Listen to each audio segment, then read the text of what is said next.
की जो ड्रग है उसका नाम है ल्यूप्रोलाइड।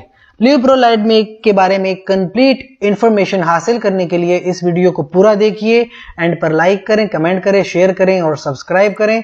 सबसे पहले मैं ल्यूप्रोलाइड की ब्रांड्स के बारे में आपको बता दूं। ल्यूप्रोडेक्स डिपो फॉर्मेशन है, यानी कि डिपो बन जाता है।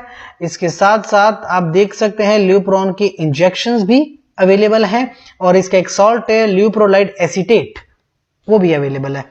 अच्छा जी, इसके बाद आप बात करें डोजेज फॉर्म्स और उसकी स्ट्रेंथ की, तो इंजेक्शंस जो हैं, पाउडर फॉर इंजेक्शन जो रिकॉन्स्टिट्यूशन में आता है, सबसे पहले 7.5 mg, 22.5, 30 mg, 45 mg और साथ में 45 mg की एक किट आती है।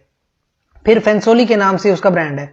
इसके बाद इंजेक्शन या सस्पेंशन की फॉर्म में अगर आप देखें, जो ल्यूप्रोन का डिपो बना देते हैं, 3.75 mg, 7.5, 11.25, 22.5, 30 mg और 45 mg। और जो केमसीवी के ब्रांड है वो आती है 42 mg का एक सिरिंज आता है, 6 महीनों के लिए काफी होता है। और इंजेक्शन सोल्यूशन की फॉर्म में भी आते हैं जो डेली लगते हैं, जैसे कि ल्यूप्रोलाइड एसीटेट है, 5 mg पर ml पर वाइल होती है। मैकेनिज्म ऑफ एक्शन समझिए कि ल्यूप्रोलाइड दरअसल है क्या। हमारी बॉडी का एक हार्मोन होता है, ल्यूटिनाइजिंग हार्मोन, रिलीजिंग हार्मोन। वो आपकी नॉर्मल एक हार्मोन है, लेकिन जब किसी बंदे में वो हार्मोन की कमी आ जाती है तो ल्यूप्रोलाइड उसका एगनिस्ट है, एनालॉग है ल्यूटिनाइजिंग हार्मोन, रिलीजिंग हार्मोन का। जब आप इसको एडमिनिस्टर करते हो, ल्यूटिनाइजिंग हार्मोन और फॉलिकल स्टिमुलेटिंग हार्मोन डिक्रीज हो जाते हैं by acting potent inhibitor of the gonadotropin secretion. तो जब आपके पास गोनेडोट्रोपिन इनहिबिट हो जाता है, decrease in luteinizing hormone and follicle stimulating hormone levels, it is followed by suppression of ovarian and testicular steroidogenesis. जैसे कि ओवेरियन, ओवरीज, फीमेल में आपके पास हार्मोन बनते हैं स्टेरॉइडल हार्मोन, मर्दों में भी स्टेरॉइडल हार्मोन होते हैं, जैसे टेस्टिस में टेस्टोस्टेरोन है, तो उनके लेवल्स बहुत ज्यादा रिड्यूस हो जाते हैं।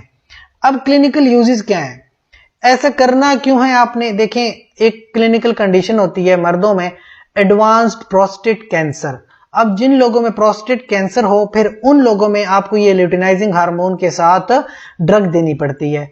जैसे ल्यूप्रोन है, 7.5 mg इंट्रामसल्स देते हैं, और मंथली महीने में एक बार, या 22.5 mg हर 3 महीने बाद, या फिर 30 mg देते हैं हर 4 महीने बाद।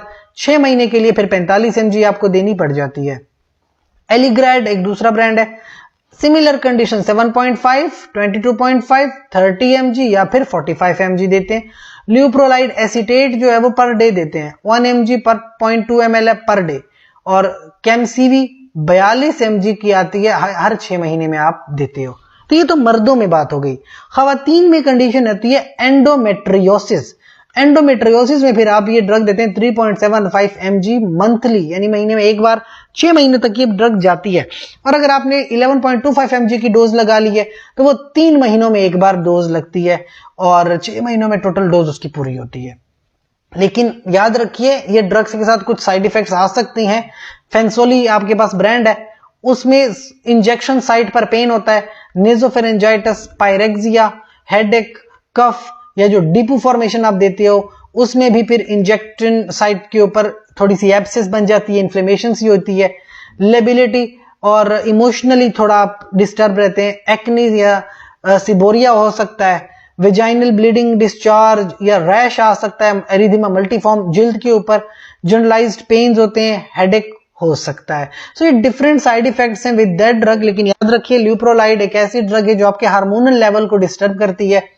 आपने ऐसी ड्रग खुद अपनी मर्जी से कभी नहीं लेनी होती। ऐसी ड्रग आपको हमेशा कोई डॉक्टर या कोई फार्मासिस्ट प्रेस्क्राइब करता है, उसकी हिदायत के मुताबिक आप ऐसी ड्रग्स इस्तेमाल करते हैं, और खुद से कभी भी ऐसी ड्रग का इस्तेमाल नहीं करते, वरना आपके लिए नुकसानदेह साबित हो सकता है। इसके साथ साथ कोई सवाल है तो जरूर पूछिए। हमारे चैनल को लाइक करें, कमेंट करें, शेयर करें, सब्सक्राइब करें। अपना ढेर सारा ख्याल रखिए। शुक्रिया।